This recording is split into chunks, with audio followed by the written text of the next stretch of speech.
Ayan, si LG, tinuturuan ko paano gumawa ng manto. Ayan, sige. Galingan mo, LG. Ganyan, maghanap ng real. Sige. Sige, LG, cut mo yan. Yan yung ating sa manto para same size siya. Yan, tinuturuan ko siya, guys, maggawa ng manto. Sige, ganyan ang toppings. Pakita mo dito, sobrang dami niyan. Kailangan 1 teaspoon lang talaga. Yan, sige. Yan, close. Press down. Close. Press down. Yan, sing katawad. Again.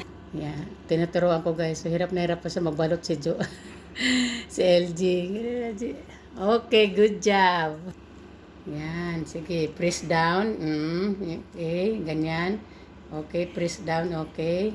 Ganyan, ganyan. Okay, good job. Wow, sige, oh. Bitawan mo na yung lalaki mo, na-depress mo yan pababa. May, can I see? Wow, okay na yan.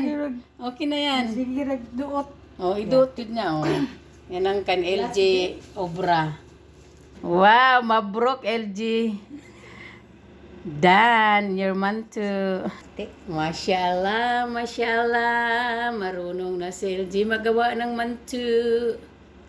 Oh, diba? Practice makes perfect.